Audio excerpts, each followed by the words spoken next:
1절의 시작을 그 후에라고 시작하고 있습니다. 그 후. 그렇다 그러면 그 후는 요셉이 애굽에서 종살이 10년 하고 옥살이 할 때를 얘기하는 거죠. 요셉이 우리가 흔히 말하는 고생하고서 있었을 때, 그때 이후를 이야기하는 겁니다. 그런데 그 후라고 했을 때, 종살이, 옥살이 했을 때에 요셉이 어떤 존재였냐면 어제 본 것처럼 하나님이 요셉과 함께 하셨다. 그래서 요셉은 형통한 자가 되었다. 그래서 하나님이 함께 하심과 형통했다고 하는 것은 39장에서는 같이 나옵니다. 그렇게 억울하게 살고 가장 천하게 살았어도 요셉의 삶은 하나님이 함께 하셨고 형통한 그런 삶을 살았죠. 두 번째, 그렇게 억울하게 살고 종살이 옥살이 하듯이 최하의 인생을 살았어도 하나님이 함께 하시고 형통한 자가 될 뿐만 아니라 그것을 주인이 보고 알았다. 하나님이 함께 하심을 보고 알았다. 그리고 하나님이 형통하게 하심도 보고 알았다. 요셉은 그의 삶에서 어떤 처지가 되었든지 간에 본인 스스로는 하나님과 함께 했고 하나님의 은혜 가운데 형통한 삶을 살았고 그거를 지켜보던 사람들이 다 알고 있었다는 겁니다.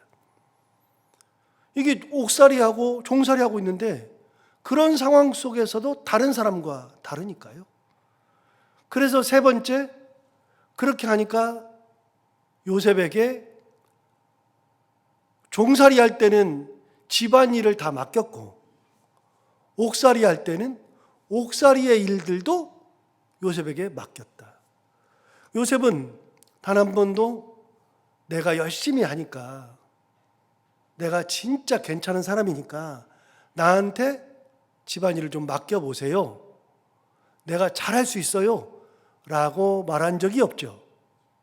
요셉은 그런 말을 한 적이 없어요. 다만 요셉의 삶에서는 하나님과 동행하고 하나님의 형통하심이 있었고 그것을 다른 사람들이 보고 알았을 뿐이지, 요셉이 자기 입으로 나는 하나님과 동행해요, 나는 괜찮아요, 나는 성실해요, 내가 잘할 수 있어요, 본인이 자기 자신을 피하라는 적이 없죠.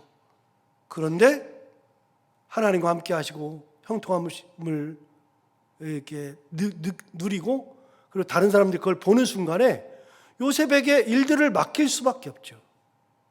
그 요셉은 내가 여기 할게요가 아니라 요셉은 가만히 하나님의 은혜만 가지고 있었는데, 그런데 그를 픽업해가지고 가장 귀한 일을 시키게 되었죠. 네 번째, 그렇게 했을 때 어떤 일이 벌어지는가? 그 요셉이 그 일을 맡은 후부터, 그 집안의 일을 맡은 후부터 그 집안에 복이 임하죠. 집에 복이 임하고 밭에도 복이 임하고 그리고 가지고 있는 모든 소유물에도 다 잘 되는 복이 임했죠.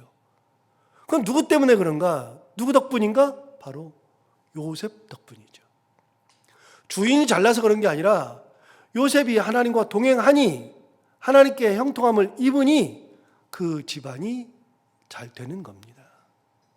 여기서 법칙이 하나 생기죠. 내가 이걸 잘 되게 해야지, 내가 했으니까 이건 잘해야지. 그러지 않아도 하나님의 은혜 가운데 있으면 그럼 사람들이 알아줄 뿐만 아니라 그 집안이 복된 집안이 된다. 그래서 우리가 생각할 수 있는 게 있어요. 내가 어느 곳을 가든지 그곳이 내가 들어감으로 인해서 변화되는 거예요. 내가 들어가서 거기에 그 사람들에게 똑같이 동화되는 게 아니라 내가 들어감으로 인해서 그 곳이 나로 말미암아, 하나님의 은혜로 말미암아 복된 곳으로 바뀌는 거죠. 이게 요셉이 가지고 있는 몇 가지의 삶의 일들이었죠. 다 알아요. 그러니까 어제 말씀드린 것처럼 모든 것을 다 맡기게 되잖아요. 여러분 옥살이 하던 중에서 이야기는 어제 안 했는데, 그러나 그거는 똑같은 컨셉이니까요. 읽기만 한번 해볼까요? 39장에 보시면 21절에 보시면 여호와께서 요셉과 함께 하셨다 똑같이 나오죠.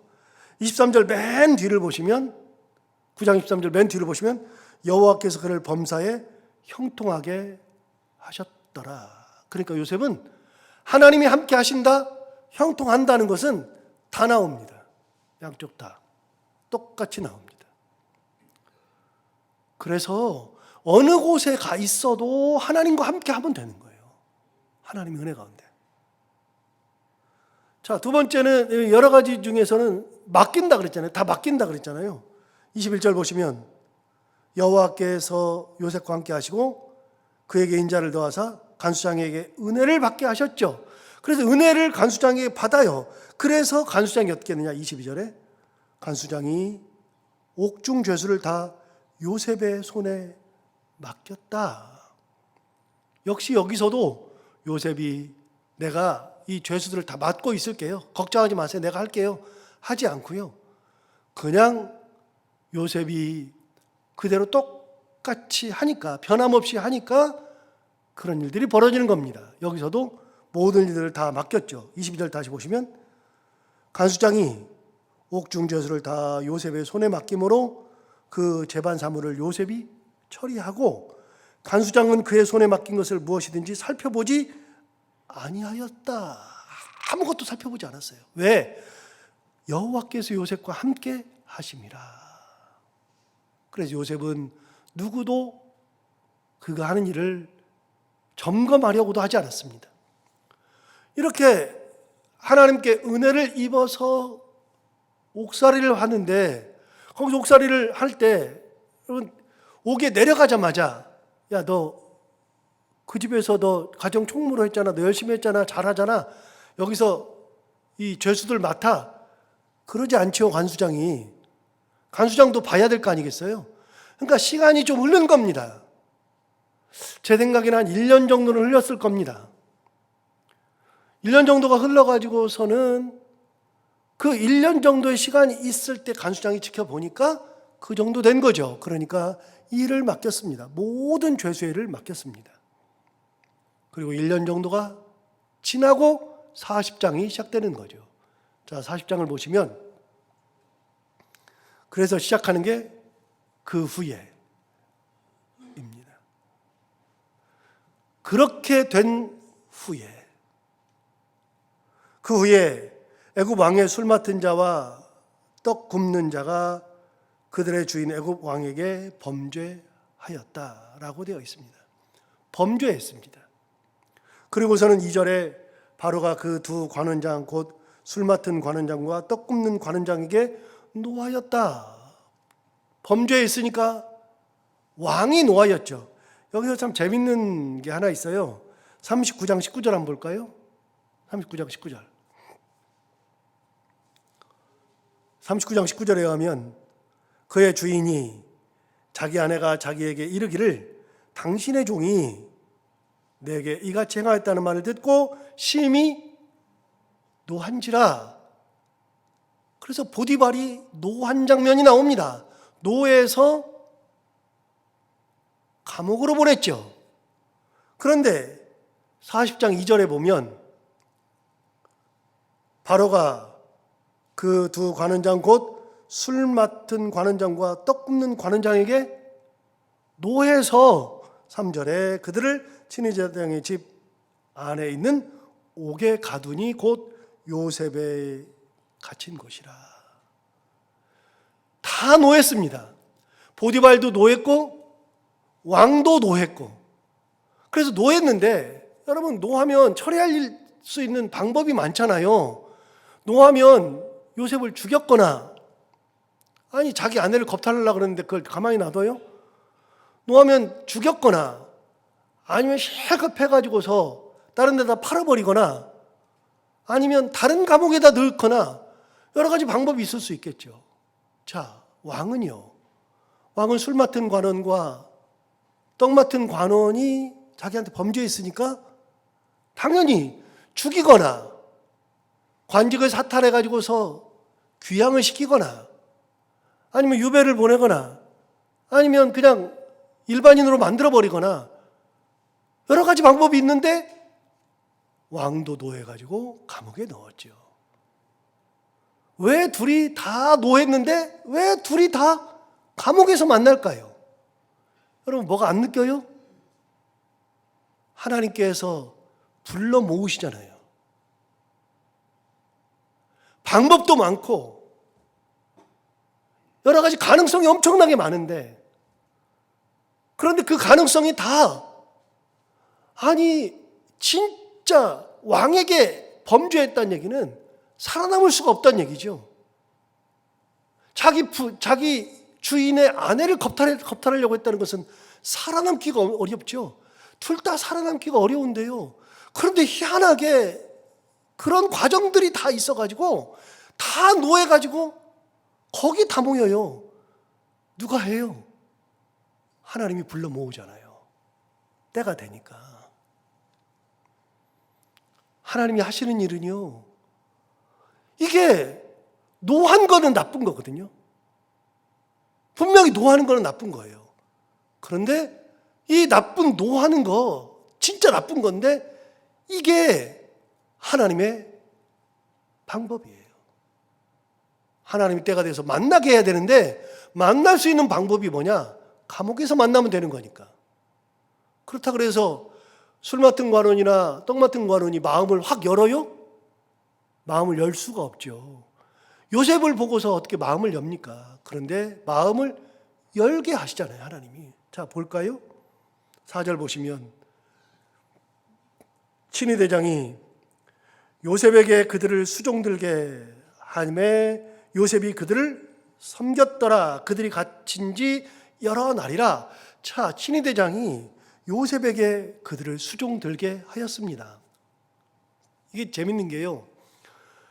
그럼 왕이 노해가지고 감옥에 가뒀으면 그 관원들은요, 인생 끝난 겁니다. 인생 끝났잖아요. 그러면 왕에게 버림받은 거잖아요. 그러니까 이제 권력 떨어졌잖아요. 날개 다 떨어졌잖아요. 그러니까 사람들이 무시할 거예요. 야, 저거 날개 떨어졌네. 그래요? 언제 복직될지 몰라요. 그래서 그런 사람들은요, 함부로 못해요. 고위 관료들은요, 감옥에 가도 언제 어떻게 될지 모르니까 함부로 못한다고요. 그래서 잘 해줘요.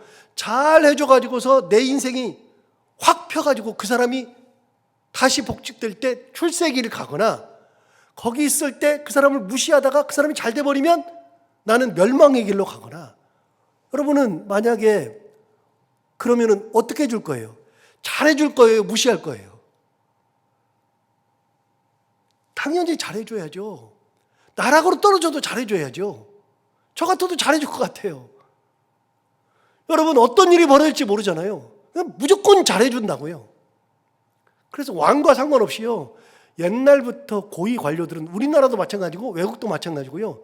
감옥에 있을 때 잘해주다가 은혜를 입은 사람들이 진짜 많습니다. 역사적으로. 그러니까 잘해주는 거예요. 왕은 가뒀는데 사람들은 잘해줘요. 자, 4절 보세요. 이렇게 말했잖아요. 친위대장이 요셉에게 그들을 수종들게 하였다. 감옥에서도 술 맡은 관원하고 떡 맡은 관원은 높은 고위직이기 때문에 수종받았다고요. 누가 수종했어요? 가장 믿을 만한 사람인 요셉이 수종들게 했어요. 친위대장이 요셉에게 수종들게 한 거는 뭐예요? 이 사람이 복직되면 요셉 대신에 자기가 수종들게 했기 때문에 자기가 출세길을 더 가는 거죠. 그러니까 수종을 들게 하는 거예요. 요셉이 제가 수종 들게요 한 적이 없잖아요. 요셉은 단 한 번도 자기 입으로 뭘 하겠다, 나다 이야기한 적이 없어요. 그런데 보세요. 딱딱 맞아 떨어지고 가잖아요. 자, 요셉이 그들을 수종 들었어요. 그리고 5절에 꿈을 꿉니다. 5절을 보시면 옥에 갇힌 애굽 왕의 술 맡은 자와 떡 맡은 자 두 사람이 하룻밤에 꿈을 꾸니 각기 그 내용이 다르더라. 그들이 꿈을 꿨는데 그 꿈은 또 어떤 꿈이냐? 다른 내용이긴 한데 희한하게 같은 날 꿈을 꿔요. 이것도 참, 여러분, 같은 날 꿈을 꾼다는 것은 그 쉬운 게 아니잖아요. 비슷한데 다른 꿈인데 같은 날 꿈을 꾼다. 이거 누가 꿈꾸게 하는 거예요? 하나님이 하시는 거예요. 우리는 딱 보면 하나님이 역사하고 계시는구나. 경제 용어 중에 아담 스미스라고 하는 사람이 있습니다. 영국의 유명한 그 경제학자인데 1800년대 초 활동했던 아담 스미스. 아담 스미스가 한 얘기 중에 가장 유명한 말이 보이지 않는 손입니다. 경제 용어 중에. 이 보이지 않는 손은 뭐냐면, 우리가 이렇게 세상을 살아갈 때 이제 이 물건을 살라 그럴 때 가격이 다 정해졌잖아요. 가격이 정해지는 원리가 있다는 거예요. 그 원리는요, 수요와 공급이 결정을 한다는 거예요. 사람이 결정하는 게 아니라 수요와 공급이 결정하는 거예요. 그럼 무슨 말이냐? 수요가 많아요. 내가 살 사람들이 많아요. 살 사람들이 많은데 공급자, 회사에서는 물건을 요만큼밖에 안 만들어. 요만큼 많이 사야 되는데 물건이 요만큼밖에 안 나오면 가격이 비싸져요? 낮아져요? 비싸지죠. 당연하죠. 그런데 살 사람이 요만큼밖에 없는데 공급자들이 만들어내는 것들은 이렇게 많아요. 가격은요, 뚝뚝 떨어지죠. 누가 말해서 하는 게 아니에요. 그래서 독과점은 가격이 비싸지는 겁니다. 그거를 만드는 회사가 우리나라에 딱 하나밖에 없다. 자기가 결정해요.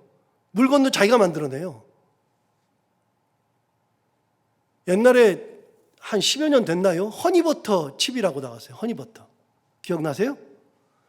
허니버터 제가 얼마나 품긴지요.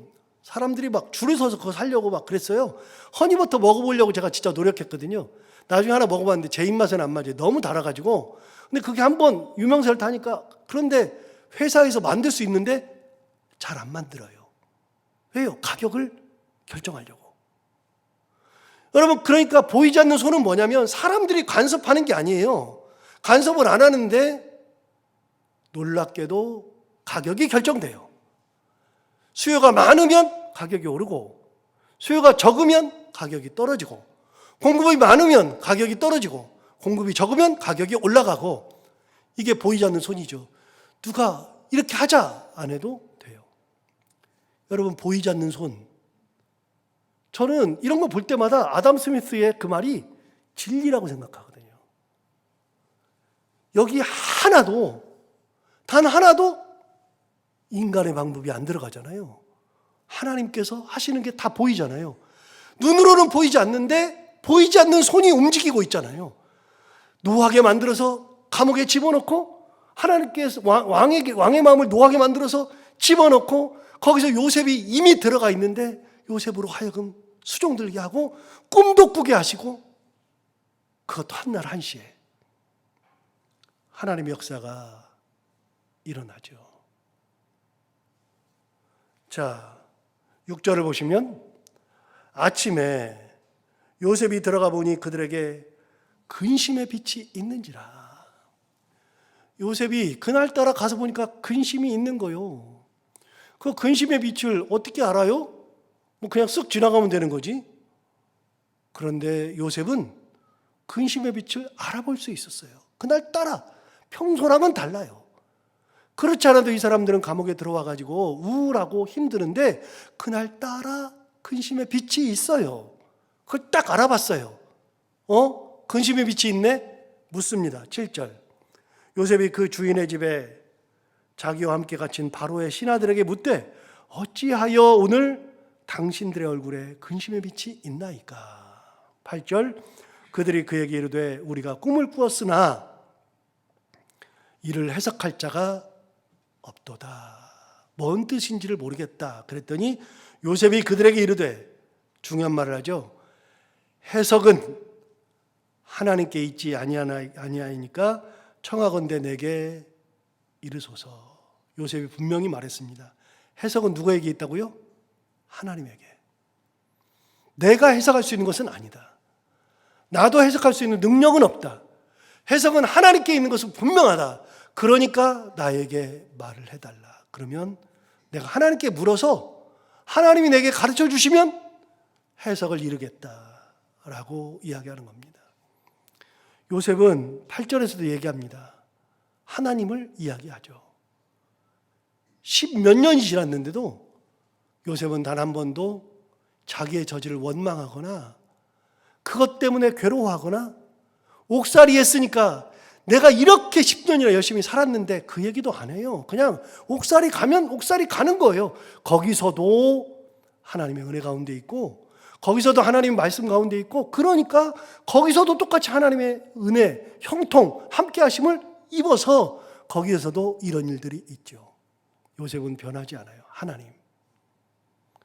그때 하나님이 역사하신다.